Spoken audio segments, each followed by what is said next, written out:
We got not too much snow out here in Nebraska. But I did want to talk about getting ready to go to the gym. I got work tonight. What I did want to talk about was the outcome of what is going on in New York City. Now, of course, I lived in New York for most of my life, lived in Manhattan for about 10 years, working in the city as a nurse. And what we're seeing right now is New York City nurses are about to go on strike. Why? Not enough nurses. And so as a result, I get messages, like I've said, I get text messages, emails, phone calls, about on a regular basis right now for nursing jobs, all variety of nursing jobs, to the point where right now I get emails that are like, we don't even need you to have a New York City license. We'll take whatever license you got. But I always say to them, New York has a mandate and I'm not vaccinated. You're going to have to find yourself a vaccinated nurse. And as a result of the mandates, a lot of nurses either left the state like me, right? I do travel nursing now. I've been doing travel nursing ever since I could no longer work. My last job, I was working over in Brooklyn at Wyckoff Hospital. Loved it there. Great people that were there. Great hospital to work at because of the people that I worked with. Made it enjoyable. I worked everywhere. I worked all the way at the bottom, all the way at the top, to the ICU, step down, all the way down to the regular floors. Because they were so desperate, they were like, we'll put you everywhere. And as a result of the mandates, now New York has a huge deficit of nurses. One, you had a lot of people that retired because people are just aging out. You had people that were maybe on the fringes thinking of retirement, and then after they saw what happened during the pandemic, they said it's time to go. Either because they were like, you know what, it's not worth losing my life, or they saw what the government was doing with the mandates and they said, I'm out.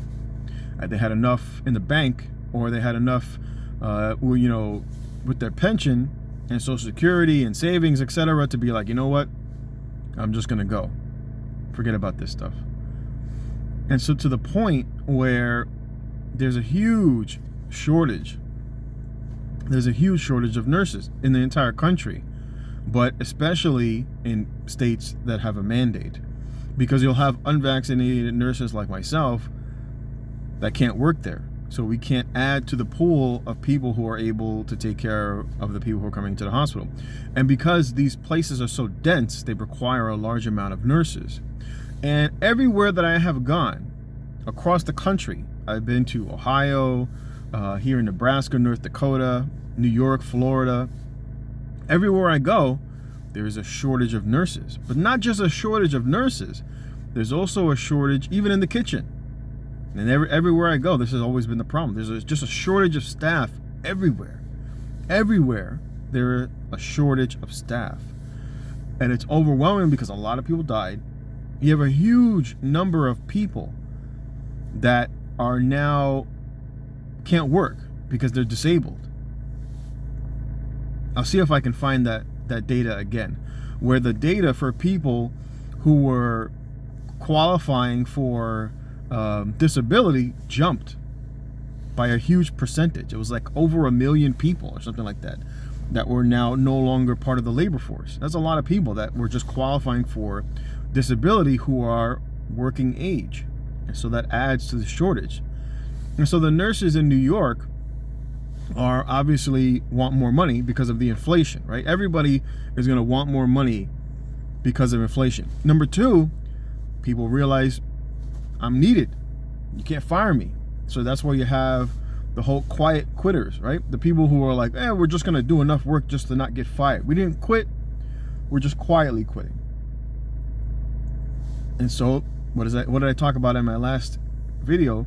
That the price of labor will continue to go higher because people realize that they can get more because there's a labor shortage. But it's not just menial labor, like people cleaning up floors and sweeping floors. You need skilled labor. The skilled labor is not leaving other countries. What we're seeing flooding in through the southern border is typically unskilled labor. Or many of these individuals might not speak English. They might not be educated to the requirements that etc. that America requires, right? Just like some doctors that have always happened that were doctors in India, or they were doctors in another country, but then for whatever reason they couldn't pass the board here in America. And so like in New York, it's not a surprise to find someone who was a doctor in Honduras, or they were a doctor in another country or in India, but they're a cab driver now, or they're doing something else. Maybe they're working as a nurse. Same thing happened with a lot of Filipinos.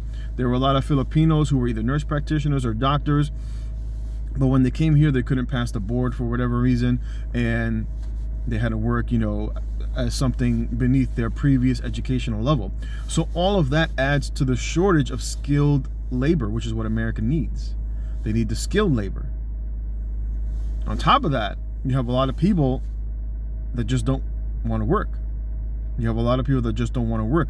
So the price of labor in America is going to continue to go up and up and up, and this is what's going to happen in New York. As a result, we saw this all the time with the MTA, right? Every time the MTA went on strike, the price for the subway went up. And it goes back to what Thomas Jefferson said. This is what I talked about. This is what the nurses are doing. They're going on strike, in essence, voting for more money. This is what's happening. And as a result, inflation will continue to go higher and higher and higher with healthcare costs and with any other industry where people can vote for more money, because the businesses will just pass the cost on as much as they can to their customers.